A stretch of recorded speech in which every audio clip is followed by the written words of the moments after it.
आगामी निवडणुकांच्या पार्श्वभूमीवर महायुतीकडून आज राज्यभर शक्ती प्रदर्शन, प्रत्येक जिल्ह्यात महामेळाव्याचं आयोजन, 25 मंत्र्यांसह 52 नेते महायुतीच्या मेळाव्यांमध्ये सहभागी होणार।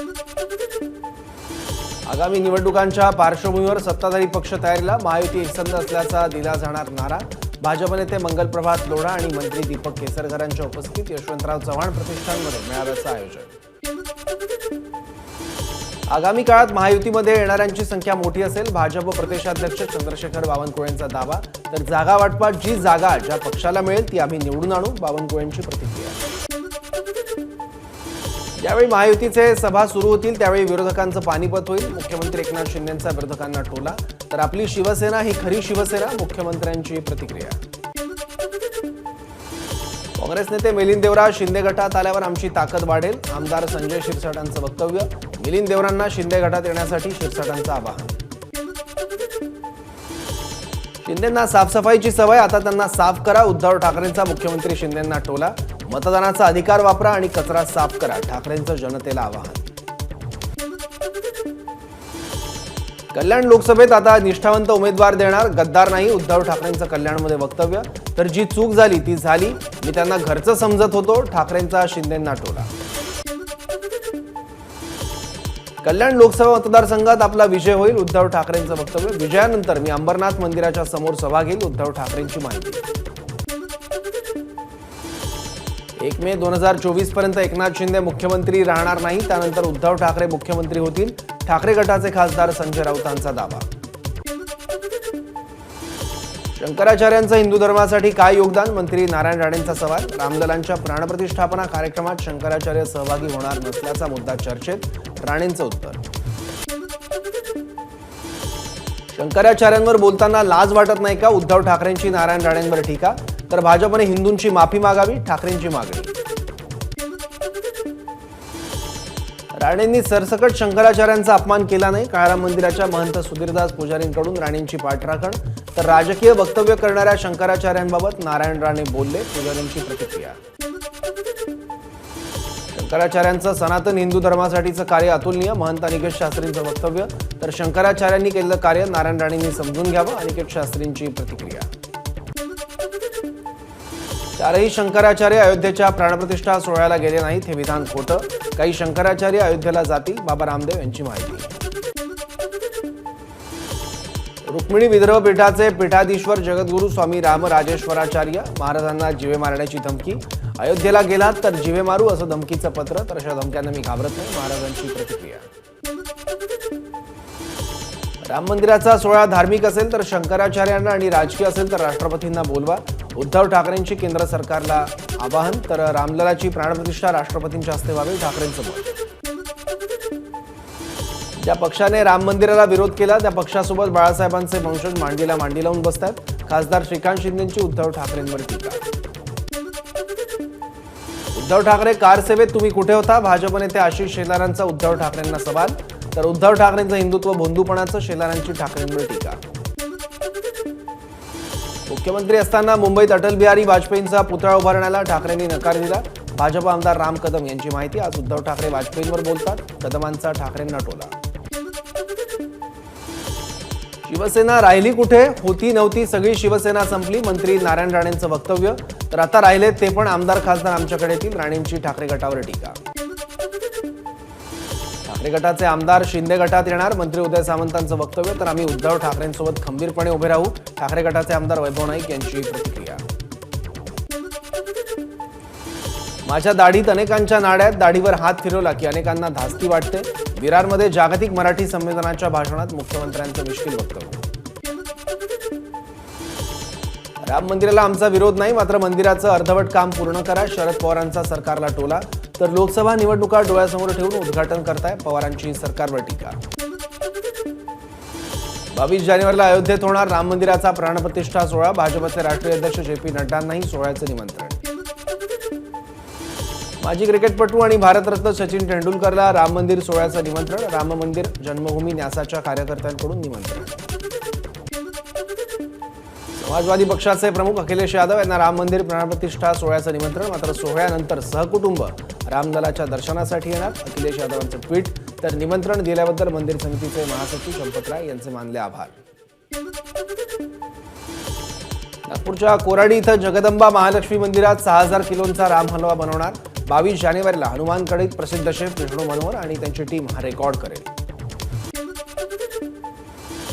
अयोध्येतील रामललाच्या मूर्ती प्रतिष्ठापना सोहळ्यासाठी अन्नछत्र चालवण्याचं काम विश्व हिंदू परिषदेच्या यवतमाळ विभागाकडे. यासाठी अन्नधान्य घेऊन 2 ट्रक आणि 60 बजरंगी अयोध्येला रवाना. 15 जानेवारीपासून महिनाभर सेवा देणार. आग्र्याच्या श्रीकृष्ण ग्रंथालयाकडून अयोध्येतील राम मंदिराला जगातील सर्वात मोठं रामायण भेट दिलं जाणार. 3000 किलो वजन असलेल्या या स्टीलच्या रामायणाची पानं मोटरच्या साहाय्यानं उलटली जातात. वैनगंगा नदीतून वाहून जाणारं पाणी संपूर्ण विदर्भात नेणार. उपमुख्यमंत्री देवेंद्र फडणवीसांची माहिती. तर 600 किलोमीटरचा कॅनल तयार करून इरिगेशनचं काम करू, फडणवीसांचं वक्तव्य. ज्यांना मी पदं दिली, तिकीट दिली, ते आज काही जण घोंगडी बैठका घेत आहेत. अजित पवारांचा शरद पवार गटाच्या पदाधिकाऱ्यांना टोला. मी आमदार म्हणून जेवढं काम केलं तेवढं काम कोणीच करू शकत नाही, अजित पवारांचं वक्तव्य. जळगाव लोकसभा मतदारसंघात संख्याबळ अधिक असल्यानं इथं आम्हाला संधी मिळावी, शिंदे गटाची मागणी.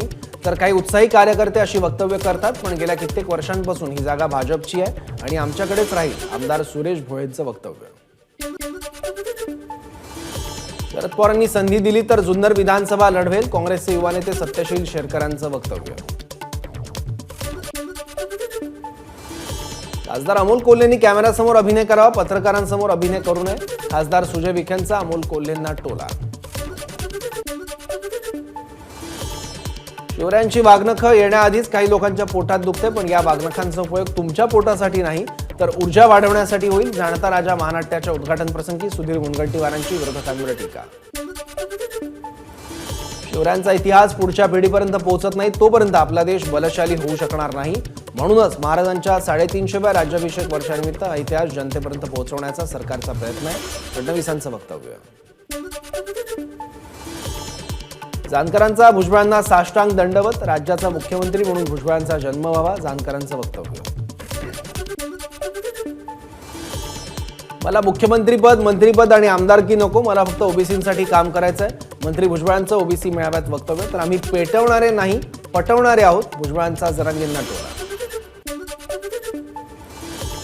बीडमध्ये ओबीसींची महाएल्गार सभा, सभेला भाजप नेत्या पंकजा मुंडे अनुपस्थित. तर पंकजा मुंडे न येण्याचं कारण त्यांनाच विचारा, महादेव जानकरांची प्रतिक्रिया. संकल्प भारत यात्रेचा रथ रोखणारे महाविकास आघाडीचे कार्यकर्ते, केंद्रीय मंत्री ज्योतिरादित्य शिंदेंचा आरोप. तर 50 वर्षात जे घडलं नाही ते आता मोदी सरकारमध्ये घडतंय, शिंदेंचं वक्तव्य. ओबीसींच्या आरक्षणाचं महाभारत ओबीसीत जिंकणार, गोपीचंद पडळकरांचं वक्तव्य. तर राज्य सरकारने तात्काळ शिंदे समिती स्थगित करावी, पडळकरांची मागणी. खासदार श्रीनिवास पाटलांच्या पत्नी रजनी देवींचं पुण्यात निधन, खासदार उदयनराजे भोसलेंकडून खासदार श्रीनिवास पाटलांचं सांत्वन. स्वरयोगिनी प्रभात्रेंच्या निधनानं संगीत आणि कला क्षेत्राची मोठी हानी, मंत्री सुधीर मुनगंटीवारांकडून शोक व्यक्त. तलाठी भरतीच्या परीक्षेत कुठलाच घोळ नाही, मंत्री राधाकृष्ण विखे पाटलांचं स्पष्टीकरण. मात्र परीक्षेत घोटाळा झाल्याचं म्हणणाऱ्यांनी कुठलंच उदाहरण दिलेलं नाही, विखे पाटलांचा रोहित पवारांना टोला.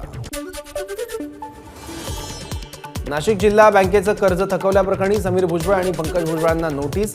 गिरणा कारखान्यासाठी घेतलेलं कर्ज थकल्यानं जिल्हा बँकेचा निर्णय. 51,66,00,000च्या थकीत कर्ज वसुलीसाठी जिल्हा बँकेची नोटीस. राज्यात नव्या 86 कोरोना रुग्णांची नोंद, ऍक्टिव्ह रुग्णांची संख्या 705. भारतीय हवाई दलाचा मुंबईतील मरीन ड्राईव्ह परिसरात एअर शो. काल सुखोई 30 सूर्यकिरण टीम आणि सारंग हेलिकॉप्टरची प्रात्यक्षिकं. एअर शो पाहण्यासाठी मुंबईकरांची मोठी गर्दी. आजही मरीन ड्राईव्ह इथं भारतीय हवाई दलाचा एअर शो. सुखोई 30 MKI आकाशगंगा टीम आणि C-130 एअरक्राफ्ट मार्फत चित्तथरारक कसरती पाहायला मिळणार. अहमदनगरमध्ये सैनिकी युद्ध सराव संपन्न, अत्याधुनिक शस्त्रांच्या प्रात्यक्षिकात T-90, T-72 आणि वायुसेनेच्या विमानांचा समावेश. सोलापूरच्या सांगोला तालुक्यातील कोळे गावात बाहेरून आलेल्या हजारो पक्ष्यांचा थवा. पक्ष्यांचं अनोखं दृश्य पाहण्यासाठी ग्रामस्थांची गर्दी. नागपुरातील भोसला सैन्य शाळेच्या स्थापनेला 25 वर्ष पूर्ण. शाळेचा 25वा वार्षिक उत्सव कस्तुरचंद पार्क मैदानावर साजरा. नवी मुंबई आंतरराष्ट्रीय विमानतळ हा संपूर्ण देशासाठी अभिमानास्पद प्रकल्प. या विमानतळाचे 5 टप्पे पूर्ण झाल्यावर इथं 2 धावपट्ट्या, 4 टर्मिनलसह विमानतळाची 9 कोटी प्रवासी क्षमता असेल. शिंदेंची माहिती. पंतप्रधान मोदी यांच्या कार्यक्रमासाठी सोलापुरातल्या कुंभारी इथे जोरदार तयारी सुरू. भाजप आमदार सचिन कल्याण शेट्टी यांनी केली व्यवस्थेची पाहणी. माळेगाव यात्रेत लावणी महोत्सव संपन्न. 6 संचांनी केलं सादरीकरण. खासदार प्रतापराव पाटील चिखलीकरांच्या हस्ते महोत्सवाचं उद्घाटन. नांदेडमध्ये माळेगाव यात्रेत उंट बाजाराला सुरुवात. यंदा उंटांच्या किमती घसरल्याची माहिती. केवळ 45 ते 50 हजारांपासून उंट विक्री सुरू. एबीपी माझा, उघडा डोळे बघा नीट.